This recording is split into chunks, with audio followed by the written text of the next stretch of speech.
Great things happen when people cycle. The Be Confident group consists of Cycle Confident, BikeRight, and our Recognised Delivery Centre for the First for Sport Awards. We also deliver City and Guilds mechanic training courses. Our vision is to create a future where everyone has the confidence to cycle as part of leading a healthy, active life. Our confidence building courses change people's lives for the better. They're not just for a special event, a latest fitness craze, or a new year, new you. An active and healthy lifestyle is our everyday. We want it to be everyone's day to day, progressing from A to B, and then even C, D, and E. In terms of cycling, we've made an impact over the last 10 years, and we're ready to support people as they move towards making choices about active travel and consolidating these choices into behaviour change. We know what people are capable of, and we believe in them.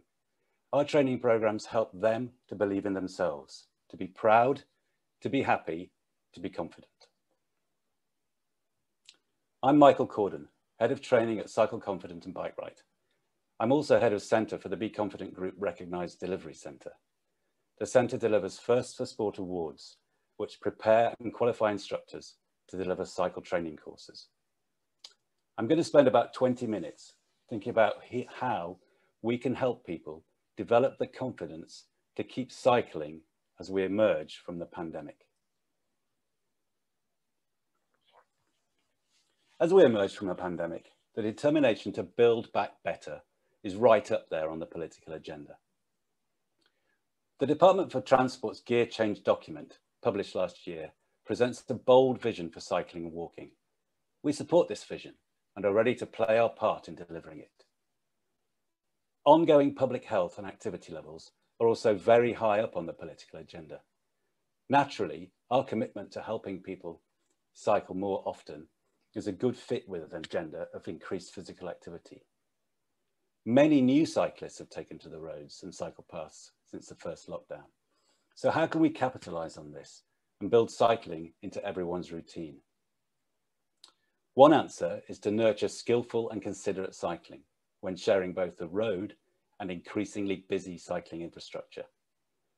Gaining these skills through training develops confidence to ride more, and builds a positive attitude towards cycling. So why are more people cycling? The obvious answer is that we've been encouraged to by the Department for Transport, the DFT, to cycle and walk when we can. There is a greater circulation of air when we cycle, and there is less risk we will come into contact with others when we're cycling. For today's presentation, I've condensed these reasons for people deciding to cycle into 3 C's. They are choice. The health benefits of choosing to cycle are well documented. Regular cycling can reduce the risk of a number of serious illnesses, such as heart disease, type 2 diabetes, and stroke.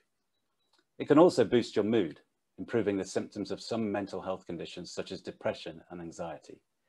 Cycling can also help you maintain a healthy weight. It's a low impact exercise, meaning that it's easier on your joints compared to high aerobic activities like running. And when you're in your mid-50s, low impact is good news. There's also a financial benefit to cycling. Swap to cycling and you save money on your commute. And if you decide to commute to work, I bet you'll get a better night's sleep after some moderate cardiovascular exercise. My second C is control. If you choose to cycle, you have control over your journey. We've all done it. Got in a car, sat in traffic, queue to get into the car park, pay to park, arrive late. Avoiding crowded buses, trains and tubes during the pandemic has been one of the principal reasons for people choosing to cycle. The simplicity of getting on a bike, filtering past traffic and arriving at your destination on time has woken more people up to cycling. It's also reawoken people who grew up riding a bike and forgotten the joy of cycling. Rediscovering the joy of cycling brings me to my 3rd C, which is for company. Getting out and about with friends and taking some physical exercise has got to be a good thing. The best thing I've ever done on a bike was cycle to Paris with a group of my wife's friends to celebrate her 50th birthday. It was empowering, enjoyable, and a hugely positive thing to have achieved. I was going to make my third C for cake, because we all know that cycling burns calories and makes room for tasty treats. Anyway, I'm going to come back to these 3 C's later and add 3 more to summarize this presentation. You may have heard Chris Boardman talking about transforming the streets of Manchester in order to enable a significant move away from private car use to cycling and walking. We support this vision and look forward to it being extended to all areas of the UK. We also support the introduction of cycling infrastructure, but as we all know, that network will not go to everyone's front door. The gap between the front door and the infrastructure is where cycle training comes in.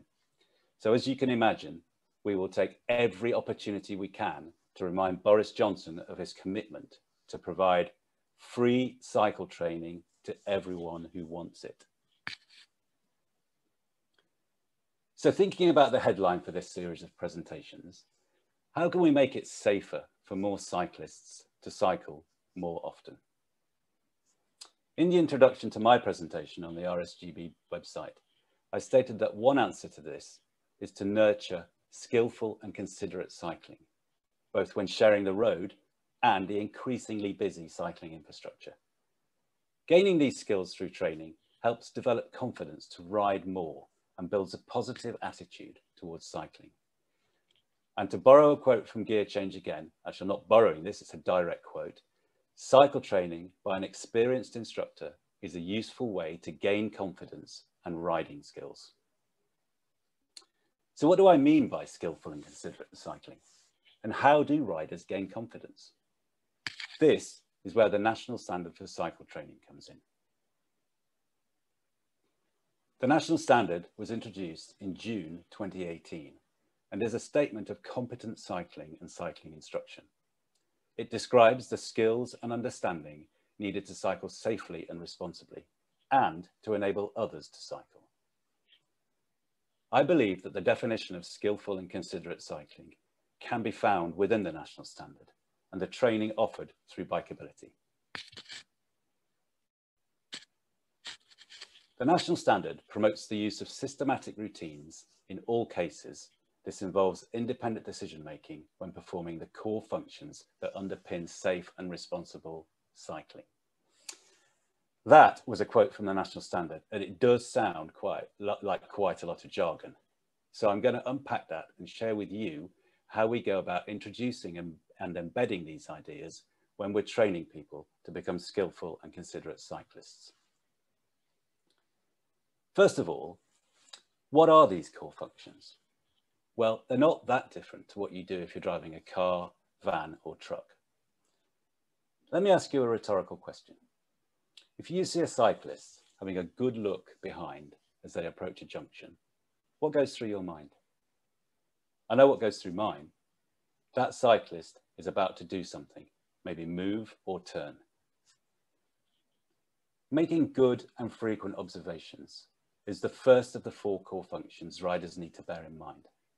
After all, if you don't know what's behind you, how can you let everyone around you know what you're going to do? Communicating intentions clearly to other road users is the one thing I believe all road users can improve on. How many times have you waited in your vehicle to join a roundabout only to see the oncoming vehicle exit the junction before getting to you? Infuriating, isn't it?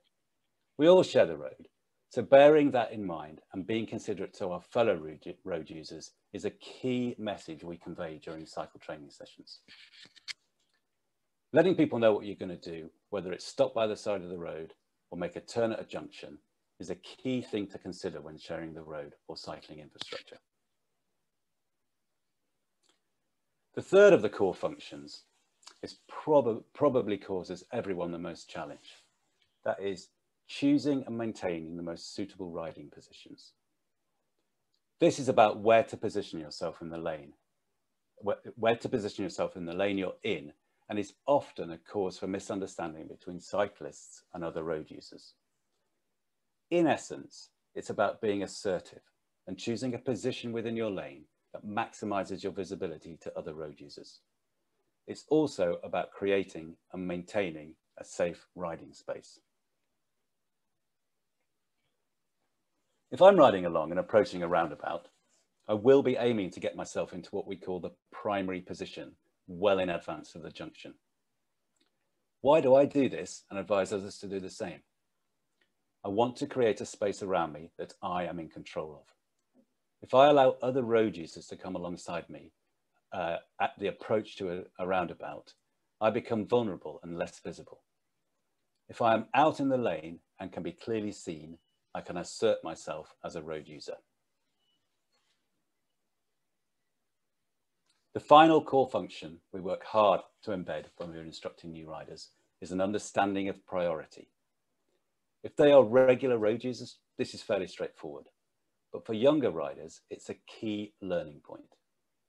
If you're a 10-year-old child and an instructor tells you that you have priority over a road user in a car, this may be the first time anyone has ever told you that.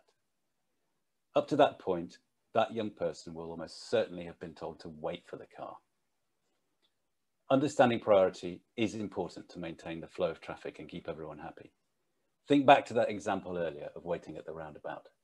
If the oncoming traffic understands priority and communicates clearly, we all flow along. So how do we get this message to people who want to ride more often? And how do we help people ride skillfully and with confidence? The national standard states that Bikeability is the DFT's national award scheme for cycle training in England. Up until last summer, the key focus for Bikeability was on children and young people. COVID-19 has changed this, and last year the Bikeability Trust introduced 2 new Bikeability modules, adult and family. These were introduced with the express intention of broadening its offer of cycle training to everyone who wants it. Families can now take part in a tailored training package to help people living in the same household cycle together and progress from learning to ride all the way through to completing the school trip by bike or even commuting to work. Riders who progress from these foundation levels of Bikeability balance, learn to ride and level 1 must interact with motor traffic for level 2 and 3.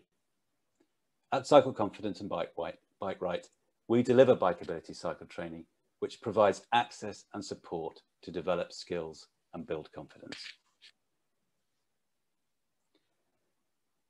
At the start of Bikeability Level 3, we spend time talking to riders about how to ride assertively.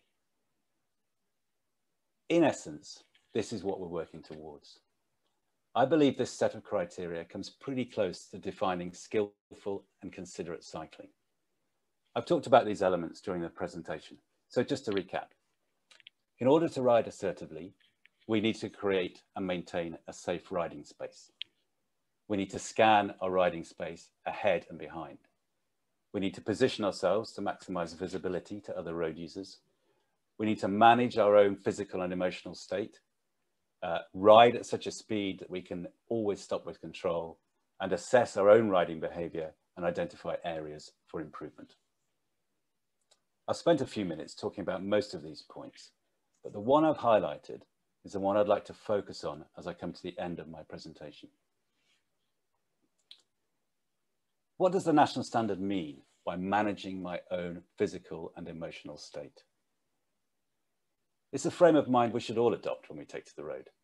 Or is it more far-reaching than that? I believe it is a frame of mind we should bring to sharing the road. And I suppose you could apply it to everything we do in our lives, not just cycling. For me, it defines the considerate in skillful and considerate cycling. And if we all considered each other a little more as we navigate the roads and cycleways, we'd stand a good chance of getting where we're going with a smile on our face. The 3 C's of cycling that we talked about earlier are: people are making the choice to cycle because they have more control over their journeys. They can also do this with friends. I said I was going to introduce another 3 C's of cycling, and these are the 3 C's that are central to what we focus on when training people. They are competent, consistent, and with confidence. We aim to have people performing the skills according to the national standard competently, consistently, and with confidence before moving them on to more challenging skills. So to paraphrase what Gear Change says about learning to cycle, experienced instructors provide people with the skills, knowledge, and self-belief to make positive changes that lead to active, healthy lives every single day. At the Be Confident group, we believe that through this, we can create a ripple effect, empowering people, changing lives, and transforming communities. I'd like to thank Road Safety Great Britain for inviting me to make this presentation as part of the More Cycling, Safer Cycling programme. And I'd like to thank you for attending today. Thank you.